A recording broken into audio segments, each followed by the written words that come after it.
Are you familiar with Yuri Bezmenov? I think that's a Bezmenov. typo. Yeah, this is a typo in the question. Bezmenov's ideological subversion lecture. Any thoughts? Thank you. And there's a short clip, which I have seen part of his stuff before, but the short clip is terrific. And just in case it's been a while, I know you're familiar-ish. This is a Soviet refugee who came to the U.S. in, I can't remember, 1970, 1972, something, and had a lot to say about what the Soviet propaganda machine was doing to basically enforce compliance. So his 4 stages of ideological subversion were: 1 are demoralization, which he says takes from 15 to 20 years to enact on a society, because that's how long it'll take a generation to get educated. 2, destabilization, 2 to 5 years. 3, crisis, which can be super quick. And 4, normalization, which may last indefinitely. And this is where they tell you, oh, everything's fine now. Everything's good. And he says at the end of this little clip, he was talking in, actually I'm not sure when, he talked about Mondale, so I'm going to guess late 70s, early 80s. Your leftists are necessary to the job of destabilization with regard to the academics. And he nailed it. Yep. He got a lot right. And this is related to the next question, which I'm going to go right to so that we can get through a few more here. Would love your comments on the following hypothesis. Combining the ideas of Mattias Desmet and Iain McGilchrist, I propose mass formation works via a form of hypnosis, which literally puts people's right brain hemisphere to sleep. Many of McGilchrist's predictions of what a society full of people without a fully functional right hemisphere looks like seem to be highly predictive and explanatory of Desmet's descriptions of mass formation. Then, the waking up of the masses becomes the task of literally waking up the right hemispheres of people under the spell of mass psychosis. This cannot be simply achieved by argumentation with facts and logic, because this just feeds the left hemisphere overactivation. It must be done by appealing to the right hemisphere via reconnection to love and common humanity through metaphor, comedy, poetry, music, awe, and beauty. One more thing before I'm going to add the next question in, which is specifically related to that, which is, Heather, I'd be particularly interested on any thoughts you may have on the following. Brett, I recently watched a discussion with Desmet on mass formation, immensely thought-provoking. One thought concerns possible means of countering such a formed or forming mass, and one aspect might be the role of art, in particular literature. I am thinking of George Orwell and Animal Farm, Arthur Miller and The Crucible, and even the fairy tale about the Emperor's New Clothes. Any thoughts that either of you might have around this theme would be much appreciated. Right. So we got Bezmenov, we got Mattias Desmet, we got Iain McGilchrist, hemispheric brain stuff, and how to use metaphor, art, literature to potentially wake people up, since analysis and data often won't do it. All right. I'm going to dust off a principle that I used to use with students, which is there are many things that have a large degree of truth in them, and the trick is not to fall in love with them, right? So the problem that I have with Bezmenov, and frankly with Desmet, is that they provide a model that is complete, and I don't think what they have is a complete model. You mean they provide it and would seem to imply, and sometimes are explicit in thinking, that it is complete. Right. Yeah. So my feeling is there's no question that there is a mass psychosis going on, right? Is mass formation the exact right description of it? Almost certainly not. Is mass formation 85% of the way there? Is it 95% of the way there? I think so, right? It dovetails very well, but not perfectly. Mm-hmm. So the basic point, and you could say the same thing with McGilchrist. McGilchrist, loved the guy. Our one meeting with him was, I would say, transcendent. I know that we met somebody who is a truly deep thinking, wonderful human being. I wish we lived close to him. I'm sure we would be fast friends. We spent a day on stage with him in Jordan Hall in London. Yep, and then had a private dinner with him. Anyway, he's one of the people that I really wish we lived near. That said, there are elements of his model I don't think are right either, right? Is that some sort of a criticism of him? No, I'm sure there are elements of every model I've got that aren't right either, right? And the basic point is, look, I want to take from each of these models that which is right And I do not want it fused with that which is not right so that I'm forced to swallow that too, because I know what happens when you do that, right? What happens is you can't make progress. So Bezmenov, certainly interesting. Of all of the models mentioned, it is the least good, but it certainly contains elements that one wants to pay attention to. Have you identified things that you think are wrong? Or? It's been a long time since I've watched it, but my sense is this, the recipe nature of it is too tight. And the fact is, these processes, Desmet basically says... Well, he's describing how he saw it done in the Soviet Union. Right, how he saw it done. Yeah. How well did he understand what he saw done? I don't know. I know that he saw a pattern, and I know that he describes that pattern such that we can step into his shoes. Yep. So Desmet has a hole in his model where he sees mass formation as an error.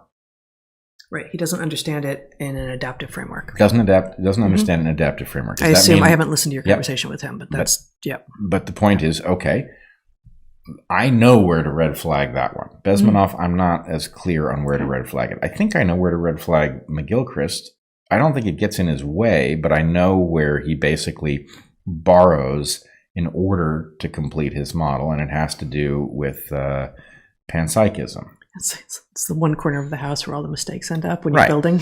So a builder once told us that there tends to be one place where all the mistakes were pushed. Right, it's like this is everything. Where nothing is square and the corners come together wonky, and it's all kludged. So anyway, the point is, I think all of these things are really important contributions. I don't know what the Platonic ideal that these people are looking at different pieces of and trying to describe is. But I think it's very worth exploring it, because nothing could be more important than whatever this process is. Now, as for I love the model that you've presented here. I do think it's a little too complete, but it's the right hemisphere, right? Like that in that way. That's the way it's too complete. Yeah. And I would say, one way to make the model more robust by not tying it to things that are too concrete is to say, this involves getting people not to use their conscious mind. That is true. Conscious, what does that mean? Conscious is the mind that is built for novelty.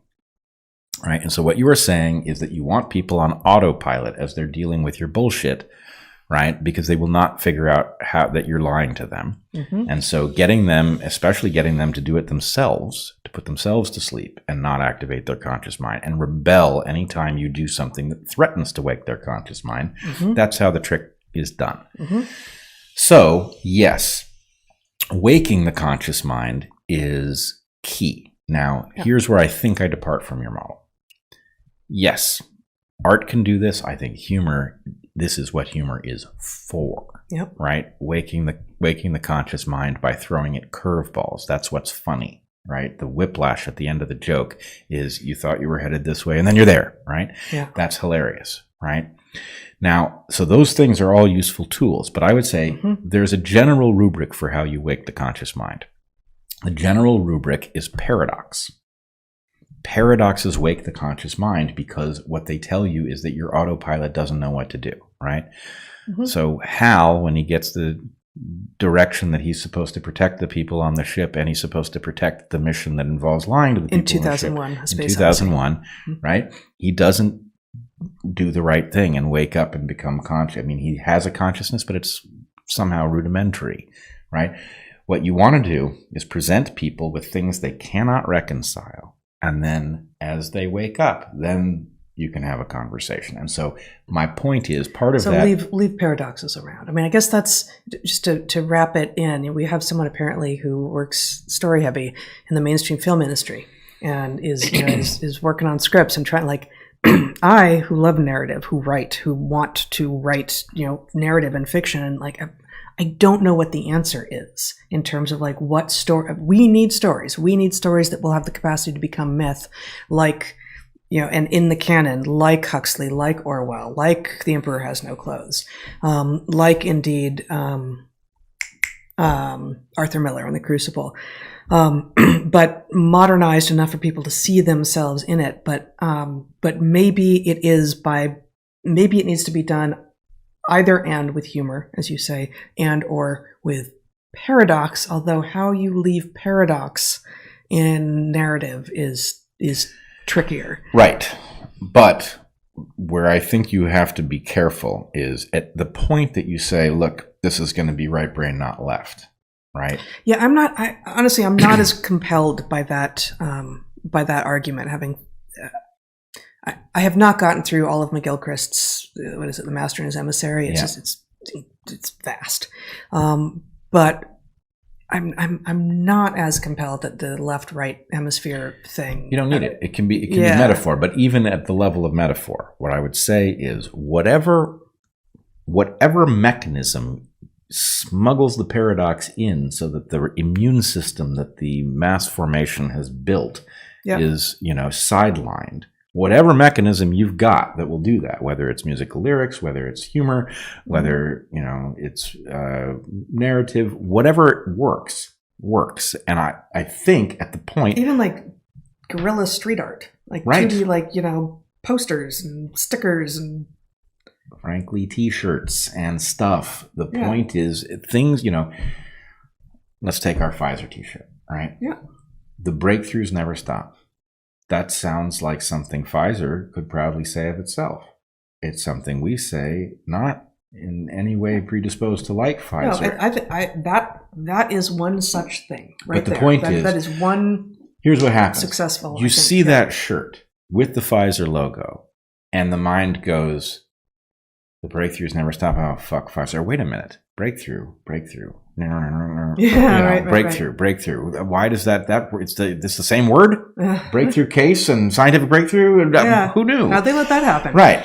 Shop Citizen points out that frame breaking can also be accomplished with psychedelics. But you can't. Well, I would say yes. The opposite can also, though, certainly people can come out with completely paradoxical effects, to use the pharmaceutical definition of the word. That's not what I mean. That is an amoral weapon. It can be used to free the mind. It can be used to enslave the mind. Has it? I don't know of a CIA studied it. Okay. Right. And so the point, and we don't have any idea what they learned and how much they use it. All we know is that the program was discovered and now has been disbanded, which is, of course, bullshit. Yeah. So okay. I would just say, yes, psychedelics can do this, but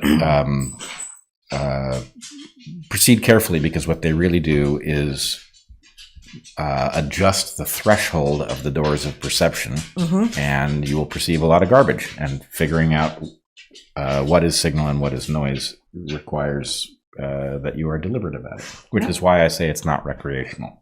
Yep. Hello, Doug. Hey guys, that was a clip from our monthly private Q&A that you can get access to at my Heather Hying's Patreon. And you can also get access there to all of the past paid subscriber content. So please consider joining us there. Did you mention that these private Q&As are the key to living a better life and living to tell the tale? I forgot to do that. These private Q&As are in fact the key to living a better life and what? Living to tell the tale. Living to tell the tale. Go ahead, live to tell the tale. Join us there. See ya.